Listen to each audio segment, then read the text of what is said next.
ग्राम पंचायत नागपुर के गुरुघर में उपस्थित कारी साध संगत जोर का जयकारा बोले। वाहिगुरु जी का खालसा, वाहिगुरु जी की फतेह। मैं चाहता हूँ, मैं बहुत तो पंजाबी में लेता हूँ, पर मैं थोड़ा हिंदी बोलूँगा ताकि कुछ हिंदी समझ आते हो ना सारे, क्योंकि थोड़ा सा। सबसे पहले मैं आज उपस्थित ग्राम पंचायत की महिला सरपंच आदरणीय अनीता रानी जी का, हमारे टीम के सीनियर मोस्ट मेंबर आदरणीय गोस्वामी जी का, आदरणीय अमन अरोड़ा जी का, मेरे साथ पहुंचे मास्टर मोर सिंह जी, आदरणीय बहुत ही सीनियर पत्रकार नरेंद्र मदान जी, मोजीज पाठी साहब सतनाम जी, डॉक्टर साहब, आपकी दो जो इस सिलाई केंद्र की शिक्षिका हैं उनका, और सामने उपस्थित जो युवा साथी हैं, सबसे पहले मैं अपनी तरफ से आपको एडवांस में ही दीपावली की बहुत बहुत शुभकामनाएं देता हूं। उस परमपिता परमात्मा ईश्वर अल्लाह वाहिगुरु को से अरदास करता हूं कि माँ सरस्वती साक्षात आपके परिवार में इस दीपावली पे दिन दुगनी रात दुगनी ज़्यादा आए। मेरे से पूर्व शब्दों के बाजीगर गोस्वामी जी ने विस्तार से आपको सारी बातें बता दी। बाजीगर एक केवल जात नहीं होती, जो शब्दों का बहुत बड़ा मास्टर होता है उसको बाजीगर बोलते हैं, और शाहरुख खान की पिक्चर भी है बाजीगर।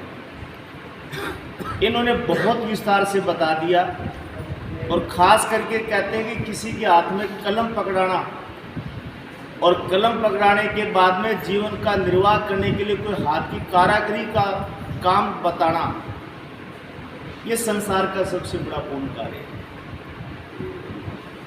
दिलों से तेजपाल जी हम तो बिल्कुल नज़दीक हैं, अगर आप किलोमीटरों में नापोगे तो हमारे से गोस्वामी हज़ारों किलोमीटर दूर बैठे होंगे, मगर नागपुर की गरीब की, हरिजन की, बैकवर्ड की जो महिलाएं हैं, उनका जीवन की रोजी रोटी कैसे चले, इसकी सोच जिस आदमी के हज़ारों किलोमीटर दूर हो, आप अंदाज़ा लगा सकते हो उस शख्सियत को हम जितना भी नमन करें वो थोड़ा है। जीके मेमोरियल उन्होंने अपने माँ बाप के याद में बनाई है, और सच्ची श्रद्धांजलि माँ बाप की होती कि समाज की हम सेवा करेंगे। आज हमें राम को तो मानते, पर राम की नहीं मानते कि राम ने कहा क्या था।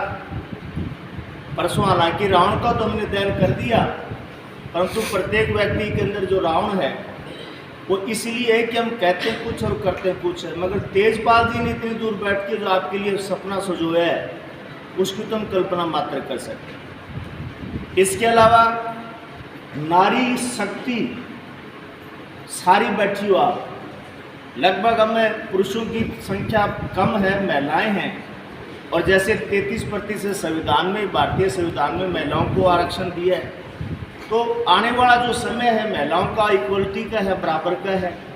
इसके लिए भी जैसे गोस्वामी जी ने आपको बताया, केवल सिलाई केंद्र का उद्घाटन नहीं कर रहे, चप्पल है, जूती है, जुराब हैं, आपके पेन पेंसिल है, और गरीब महिलाओं की शादी।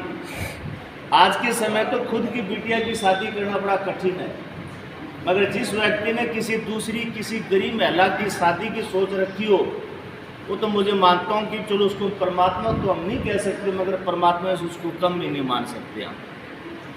दूसरी बात, ये नागपुर बहुत बढ़िया गांव है, सरपंच आपकी महिला है, और गुरुघर के अंदर आपको लगभग यहाँ पे 200 आदमी बैठने की व्यवस्था है, कम से कम ज़्यादा है। आपका और हमारा कंपटीशन होना चाहिए। गोस्वामी जी ने कहा है कि आपको 100 लेडीज़ के लिए 150-200 कर दोगे तो दूसरा केंद्र भी खोल देंगे। गोस्वामी जी ठीक कह रहे हो? बिल्कुल। यानी कि किसी प्रकार से सोसाइटी की तरफ से ये नहीं महसूस होने देंगे कि केवल एक दिन हमारी शुरुआत तो करके बीच में काम जैसे रुक गया। आज के समय स्वाभिमान से जीना बहुत बड़ा काम है। हमारे बीच में जितने भी आपके सामने पंक्तियों पे, कुर्सियों पे बैठे हैं, ये हर क्षेत्र के मास्टर हैं, इनका आप कांटेक्ट में रहते हैं। और जैसे तेजपाल जी की जहाँ तक बात है, इतने मिले, अभी 10 मिनट पहले उनका व्हाट्सएप के ऊपर स्टेटस में चेक कर रहा था, उन्होंने अपील कर रखी थी कि 3 बजे नागपुर 29 तारीख को पहुंचो। मान के चलो उस व्यक्ति की आपके गांव के प्रति कितनी आस्था है, कोई किसी प्रकार का उनको स्वार्थ नहीं। और वह भी जैसे कभी भविष्य में कि दिसंबर तक आ जाएंगे सर, हाँ जब भी आएंगे तो स्पेशल आपकी सिलाई सेंटर का यहाँ पे उनका हम विजिट कराएंगे। तो मैं सारी टीम जितनी है हमारी तरफ से, हम तो उनके आदेश के पालक हैं। आपका ये काम तो हम करते ही करते हैं। इसके अलावा अगर रात को 12 बजे भी अगर तेजपाल जी को हमारे पास मैसेज आ जाता है तो हम पाँव में जूती नहीं डालते, उस काम के लिए लग जाते हैं। वो तो देखिए आदमी तेजपाल जी तो केवल रेल का इंजन है। ये जड़े रेल के पीछे डब्बे होंगे आ, कोई पीछे नहीं रह गए तो फिर उन्होंने गड्डी रखेंगे आप भाई, असी तो डब्बे होंगे। कहने का मेरा मतलब ये है कि हम जो है ना सारे मिल के चलते हैं किसी भी प्रकार से। और कहते हैं कि जीने के लिए गोस्वामी जी ने बता दिया, अपने लिए तो हर आदमी जीता है। एक इंसान ही ऐसा है कि जो दूसरे के लिए सोचता है। कोरोना में जैसे जो रियल बाप होता था उसको बेटा दाह संस्कार के लिए सोचता था यार कई तेरों को ना इसमें पल्ले पड़ जाए। और गोस्वामी ने बताया आपके नागपुर में कैंप लगाया था कि नहीं लगाया था? अरे पीछे हाँ भर रहे हो कि नहीं, वो लगाया था कि नहीं लगाया था? बोलो भाई। अब सोचने वाली बात है, कितनी उस व्यक्ति को हम जितनी प्रशंसा करें कम। और वो कह रहे हैं कि हमारे को आदेश दें भाई कितना भी काम हो उस काम को हम करेंगे। तो पुण्य एक बार जितने भी बैठे हैं भाई साहब आए, इनका भी धन्यवाद है। और युवा टीम आपकी जो है वो भी बड़ी बधाई के पात्र है। और सरपंच साहब नवनियुक्त सरपंच हैं। और ये तो